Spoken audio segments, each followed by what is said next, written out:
కొండేపూడి శంకర్రావు గారు స్వామి ప్రసాదం తీసుకున్నారు. వారి బొమ్మ అంతా కూడా స్వామి ప్రసాదం తీసుకొని చెప్పండి ఇలా చెప్పండి. తర్వాత రాజ్యసభ సభ్యులు ఏ మతమైనా కానీ మతాంతో దీన్ని ముందు పెట్టకుండా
ఆధ్యాత్మిక తత్వం ఒక బాంధవ్యాన్ని, మానసిక బాంధవ్యాన్ని ఏర్పరుస్తుంది.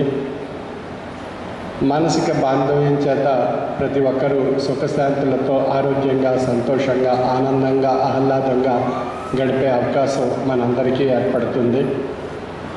ప్రతి మతస్థుడు, ప్రతి వర్గస్థుడు, ప్రతి కులస్థుడు, ప్రతి జాతీయుడు కోరుకునేది శాంతి, సృహద్భావము, సమైక్యత, సంతోషం, ఆనందం, సుఖం, ఆరోగ్యం ఇవన్నీ మనమంతా కోరుకుంటున్నాం. ఆ కోరుకునే దిశగా మన యొక్క ప్రయాణం భగవంతుని యందు దృష్టి కేంద్రీకరించి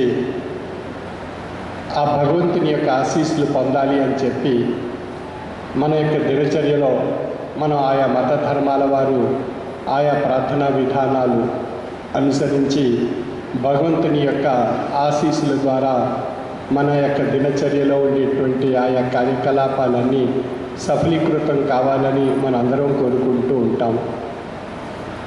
ప్రతి మత ధర్మంలో ఉండేటువంటి వారు వారి వారి మతధర్మ విధానాన్ని బట్టి ఆయా ప్రార్థనా విధానాలు అనుసరించి ఆ భగవత్ ప్రసాదాన్ని ఆశీస్సు రూపంలో పొందటం ద్వారా మన దినచర్యలో ఉండేటువంటి ఫలాలన్నీ ఫలిస్తాయి అనేటువంటి ఒక గొప్ప భక్తి, విశ్వాసము, లక్ష్యము చేత ఆ భగవంతుడిని జ్ఞానము చేత అర్థిస్తూ ఉంటాం. ఆ దినచర్య మనకు సౌకర్యవంతంగా, ఆనందకరంగా, సంతోషంగా సాగినట్లయితే ఆ భగవంతుని యందు మరింత మనం విశ్వాసపాత్రులై ఉండి మనం జీవనయానం సాగిస్తూ సంతోషంగా గడుపుతూ ఉంటాం. కొందరి జీవితాల్లో ప్రతిరోజు కష్టాలు, బాధలు, సమస్యలు ఏర్పడుతూ ఉంటాయి.